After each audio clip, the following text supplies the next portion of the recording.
है आपका 18 नाउ स्वदेश पर। मैं हूं आपके साथ पूजा त्रिपाठी और आप देख रहे हैं आज का बाजार। और इस शो में हम आपको अगले आधे घंटे बताएंगे कि आज किस तरह का कारोबार रहा दिन भर बाजार में, कौन कौन सी अहम खबरें आई और दिग्गज मार्केट एक्सपर्ट्स का क्या व्यू बन रहा है बाजार पर, इस पर भी हम आगे चर्चा करेंगे। देखिए, सबसे पहले नजर डाल लेते हैं मार्केट पर। और निफ्टी में आज 40 अंकों की गिरावट के साथ आज क्लोजिंग देखने को मिली। जो एक्सपायरी हुई वो 16,800 के पार हुई, लेकिन 16,818 के आसपास निफ्टी में कारोबार होता हुआ आज एक्सपायरी देखने को मिली। बैंक निफ्टी 112 अंक नीचे था।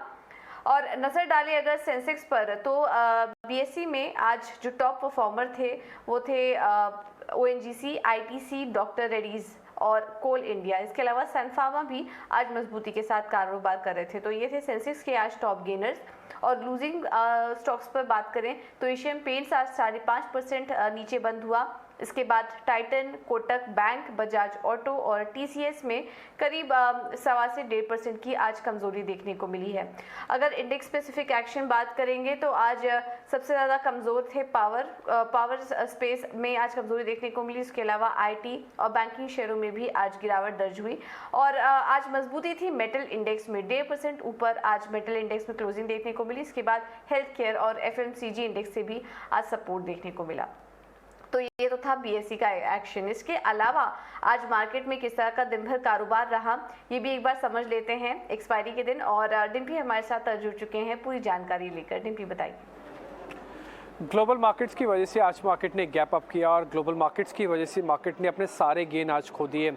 आज बाजार जो है 16,800 के ऊपर तो बंद हुआ, लेकिन ये सेकंड डे है जब मार्केट अपने 200 दिन की एवरेज के नीचे और 16,800 के ऊपर आके क्लोज कर रहा है। तो कुछ डिसाइसिव होना भी बाकी है। आज डेरिवेटिव एक्सपायरी भी इस रेंज को ब्रेकआउट या ब्रेकडाउन नहीं करवा पाई। अब कल आरबीआई की पॉलिसी के अंदर अब काफ़ी उम्मीदें हैं कि अगर कुछ फेवरेबल पॉलिसी रहती है तो शायद बाजार यहाँ से अपने 200 दिन की एवरेज के ऊपर आके न केवल आएगा बल्कि क्लोजिंग भी दे सकता है। अगर नहीं होता ऐसा तो ग्लोबल ट्रिगर्स हो सकता है मार्केट को थोड़ा और नीचे ले जाएं और 16,800 ब्रेक होने पर दिक्कत बढ़ सकती है। खैर, एडवांस डिक्लाइन के हिसाब से आज एडवांसेस का दिन काफ़ी अच्छा था। इन स्पाइट ऑफ दिस कि आज बाजार भले लाल निशान में बंद हुआ है, लेकिन एडवांसेस 1127 थे। दूसरी बात, अगर आप बैंकिंग काउंटर्स को देख रहे थे, यहाँ तो प्रॉफिट बुकिंग थी, लेकिन जैसे आप निफ्टी के मिड कैप काउंटर्स में जाएंगे वहाँ पे बाकायदा हरे निशान के साथ इंडाइसेस ने क्लोज किया है। अब आ जाते हैं एक एक करके कि यहाँ पे कौन कौन से शेयर आज बढ़ते हुए या गिरते हुए आपको दिखे। पहले मैं निफ्टी से शुरुआत करता हूँ। निफ्टी में अगर आप देखेंगे शुरुआत में तो आज ओएनजीसी के अंदर ठीक ठाक मजबूती थी। हिंडाल्को के अंदर अच्छा मूवमेंट आया। एक्चुअली में रोल ओवर जो हुआ है मेटल्स पे वो काफ़ी नेगेटिव साइड पे, लेकिन जो रोल ओवर से बच गए शेयर्स थे वो आज काफ़ी अच्छे चले, जैसे कि हिंडाल्को। श्री सीमेंट भी आज काफ़ी अच्छा चला, हालांकि ये रिप्लेस कर रहा है अदानी एंटरप्राइज निफ्टी का पार्ट होगा, ये बाहर होगा, लेकिन उसके बावजूद भी इसमें गिरावट नहीं बल्कि 2% ऊपर था। अपोलो हॉस्पिटल्स भी करीब यहाँ पे 2 से 2.5% की मजबूती के साथ ही बंद होता हुआ दिखा है। आईटीसी ने फिर से अपनी होल्ड कर लिया, साथ ही डॉक्टर रेड्डीज ने भी और साथ ही सिप्ला जैसे शेयर्स ने भी अच्छी मजबूती दिखाई है। अब दबाव वाले शेयर्स आपकी स्क्रीन पर आ गए हैं। एशियन पेंट्स के अंदर टिपिकली प्रॉफिट बुकिंग हुई है, 3-4 दिन से शेयर चल रहा था। टेक महिंद्रा टूटा, हीरो मोटोकॉर्प और बजाज ऑटो ये दोनों ही कमजोर हुए हैं, जबकि सेल्स के नंबर आना परसों से शुरू हो जाएंगे। 1 तारीख से ऑटो सेल्स के नंबर आ जाएंगे, लेकिन ठीक उससे पहले अभी तो ऑटो के अंदर प्रॉफिट बुकिंग या फिर कहें कि फ्रेश शॉट्स आपको बनते हुए दिख रहे हैं। आ जाते हैं जरा छोटे मझोले शेयर्स की कैटेगरी में, वहाँ पे एक्चुअली क्या होता दिखा। अगर आप वहाँ पे देखेंगे तो आपको वहाँ पे जो गेनर्स हैं उस लिस्ट के अंदर बैंकिंग काउंटर्स, खासकर सरकारी बैंक काउंटर्स वो काफ़ी अच्छे से चलते हुए दिखे हैं। उसमें बैंक ऑफ इंडिया था, साथ ही यूनियन बैंक जैसे शेयर्स चले हैं। ये दो जो सरकारी बैंकों का खेमा अगर छोटा है तो आप दूसरे शेयर्स देखें तो उसमें अडानी पावर जैसे शेयर्स हैं, यहाँ पे अच्छी मजबूती आई है। इमामी के अंदर वापस मूवमेंट मिला। सन टीवी, गोदरेज प्रॉपर्टीज़ ये वो कुछ शेयर्स हैं जिन्होंने मिड कैप कैटेगरी में अपनी जगह बनाई है। मिड कैप के लूजर्स में अगर आप आएंगे तो आरती इंडस्ट्रीज जैसे शेयर आज कमज़ोर जाके बंद हुआ है। वोडाफोन आइडिया जो कि लास्ट डे भी F&O बैन में था वो आज कमज़ोर बंद हुआ। इसका रोल ओवर भी सबसे कम हुआ है, 50% से नीचे आके। जी एंटरटेनमेंट की सुनवाई कोर्ट के अंदर होगी सीसीआई के मामले को लेकर, तो यहाँ पे 2-2.25% की गिरावट यहाँ पे होती हुई दिखी है। डॉक्टर लाल पैथ लैब भी आज लाल निशान में यानी कि प्रॉफिट बुकिंग के साथ ही बंद हुआ है। कुल मिला के अगर आप मार्केट का आज का लेवल आप देख रहे हैं तो 16,800 ने सेकेंड डे बचाया, 200 दिन के नीचे गए, लेकिन कुल मिला के ग्लोबल मार्केट्स ही ज़्यादा हैवी रहेंगे। अगर कल बाजार के अंदर ओपनिंग अच्छी मिल जाए और पॉलिसी अच्छी आ जाए तो मार्केट 17,000 के ऊपर आ सकता है, नहीं तो यहाँ से दिक्कत बढ़ने के चांसेस ज़्यादा दिखते हैं। बिल्कुल, बहुत बहुत शुक्रिया डिम्पी सारी जानकारी देने के लिए। तो कल पॉलिसी पर रहेगी नज़र और वो फिर आगे मार्केट में डायरेक्शन तय करते हुए दिखाई देंगे। तो काफ़ी अहम कल बैठक होने वाली है, इस पर हमारी नज़र रहेगी। लेकिन चलिए अब आगे बढ़ते हैं और इस मार्केट में एक्सपर्ट्स का क्या व्यू बन रहा है, एक एक करके आपको भी बता देते हैं। सिस्टमैटिक्स ग्रुप के मैनेजिंग एडिटर निखिल खंडेलवाल ने हमसे खास बातचीत में कहा कि बाजार में यहां से ज़्यादा गिरावट की आशंका नहीं दिखाई दे रही है। उनके मुताबिक capital goods, industrial machinery sector काफ़ी अच्छे लग रहे हैं। INR डॉलर मूवमेंट में हमारे कंट्री के फॉरेक्स रिजर्व्स में उन सब चीज़ का इम्पैक्ट काफ़ी सिग्निफिकेंट दिख रहा है। जहाँ जब इंटरेस्ट रेट हार्डनिंग साइकिल होती है तो नेचुरली सिक्लिकल्स को काफ़ी significant impact होता है. Metal prices, oil prices have started to correct. So playing cyclicals at this time has become a little bit of I'll say a risky trade. तो हम cyclical से avoid कर रहे हैं और defensives और value plays पे ज़्यादा investors को focus करने का और portfolio को realign कर रहे हैं. I think next 3 to 6 months के view से portfolio alignment towards defensives, value plays is going to be a big theme and an important guidance to the investors at this point. Defensives are mainly domestic consumption is a major defensive play. So usme we will include FMCG companies, we will include even some consumer discretionary companies, we will also include some automotive businesses. हम consumer theme में हम building material को भी लेते हैं, तो हमारे हिसाब से इन 4 areas consumer, automotive, discretionary consumer as well as building material, इनके थ्रू डोमेस्टिक कंजम्पशन का थीम है. एक फार्मास्यूटिकल भी हमारे हिसाब से एक डिफेंसिव थीम है और उसमें भी काफ़ी वैल्यू प्लेज भी इमर्ज होके आ रहे हैं. तो pharmaceutical is the second leg of defensives which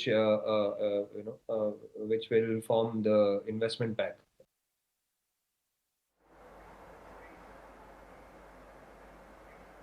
बिल्कुल, तो ये थे निखिल खंडेलवाल मार्केट पर अपनी राय देते हुए. इसके अलावा गोल्डीलॉक्स प्रीमियम रिसर्च के गौतम शाह ने हमसे खास बातचीत में कहा कि बाजार में यहां से और गिरावट बढ़ने की आशंका है. उनके मुताबिक बैंकिंग, एनर्जी सेक्टर में निवेश से बचे और आईटी सेक्टर में निवेश के मौके दिखाई दे रहे हैं. लोग काफी डरे हुए हैं क्योंकि जिस तरह की जो 7-8 दिन की जो फॉल आई और जिस तरह से मिड कैप्स गिरे हैं, आई थिंक थोड़ी सी डिस्कम्फर्ट तो है. लोग अब बड़ी कमिटमेंट बनाना नहीं चाहते हैं. करेंसी मार्केट में इतना कुछ हो रहा है, कमोडिटीज में इतना कुछ हो रहा है, यूएस 10 ईयर, इंडियन 10 ईयर में इतना कुछ हो रहा है. तो ये वापस एक यूनिक सी वर्ल्ड है. इसमें अपने को थोड़ा सा रियलिस्टिक रहना है क्योंकि मैंने 10 दिन पहले भी क्या कहा था कि 18,000 के आसपास आपको प्रॉफिट बुकिंग करना चाहिए था. बैंक निफ्टी में भी आपको प्रॉफिट बुकिंग करना चाहिए था क्योंकि मार्केट थोड़ी सी ओवर एक्सटेंडेड थी और दुनिया रोज गिर रहा था. और अगर आप पिछले 2 दिन देखें तो यूएस मार्केट्स ने नया लो मारा और वहां से हम एक रिबाउंड देखे हैं.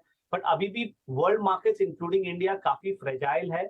मुझे लगता नहीं है कि ये डाउन ट्रेंड जल्दी खत्म होगी. रैलीज में सेलिंग इंटरेस्ट आएगी. चार्ट्स पे कोई इंडिकेशन नहीं है कि हम 16,800 पे बॉटम करेंगे. 16,800 इंपॉर्टेंट लेवल है, नो डाउट अबाउट इट. हमारा भी वर्किंग सपोर्ट लेवल है, बट एक टेम्पररी रिबाउंड से इवेंचुअली आई थिंक ये लेवल भी ब्रेक कर जाएगा. तो बैंक्स अभी भी खराब लग रहा है. मुझे लगता है कि ये बाउंस के बाद एक बार 36,500, 37,000 आ सकता है. सो आई थिंक वहां पर अच्छी नहीं लग रही है. Energy index led by Reliance industries हमें काफी खराब लग रहा है. इनफैक्ट हमने 3-4 दिन पहले रिलायंस में शॉर्ट भी दिया था और मुझे लग रहा है कि ये स्टॉक यहाँ से 5 से 7 से इवन 10% और गिर सकता है. तो अगर वो होता है तो आप सोचिए इंडेक्स क्या होगा, क्योंकि Reliance is 12% of the index.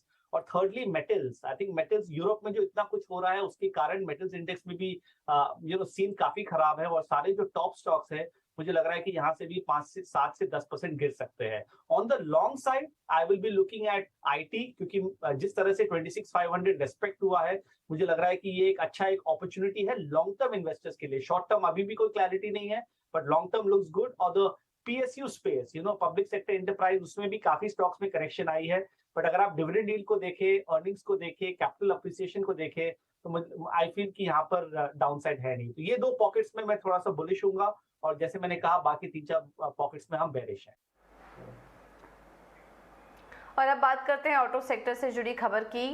सरकार ने कारों में 6 एयर बैग्स जरूरी करने का फैसला अब 1 साल के लिए बढ़ा दिया है। केंद्रीय सड़क परिवहन मंत्री नितिन गडकरी ने इसका ऐलान किया। ग्लोबल सप्लाई में आ रही दिक्कतों को लेकर ऑटो इंडस्ट्री डेडलाइन को बढ़ाए जाने की मांग कर रही है। पूरी डिटेल्स लेकर हमारे साथ जुड़ रहे हैं हमारे सहयोगी समीर दीक्षित। समीर, बताइए। वाहन निर्माता कंपनियों को बड़ी राहत देते हुए सरकार ने फैसला लिया है कि M1 कैटेगरी में जो 6 एयर बैग अनिवार्य किया जाना चाहिए था, इस टाइमलाइन को तकरीबन 1 साल के लिए आगे बढ़ा दिया है। अब नई तारीख जो सरकार ने तय करी है वो 1 अक्टूबर अगला साल 2023 ये तय किया गया है।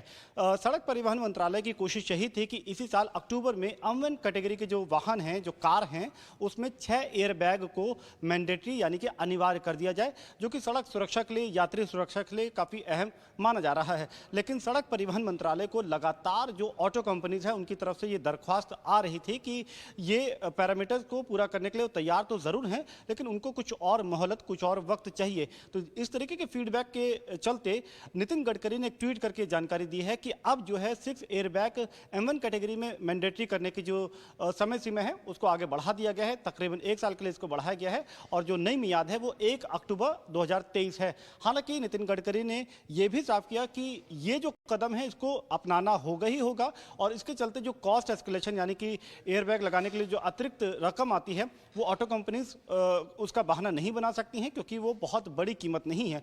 साथ ही साथ चूंकि अब जो कंज्यूमर है वो भी जागरूक हो रहा है अपनी सेफ्टी को लेकर के, लिहाजा पूरी ऑटो कंपनी को सेफ्टी पैरामीटर में इस नए जरूरी क्लॉज को शामिल करना होगा और यूरोपियन स्टैंडर्ड को पूरा करते हुए आने वाले वक्त में जो नई गाड़ियां बनेगी, नई कार बनेगी, उसमें 6 एयरबैग को अनिवार्य करना होगा।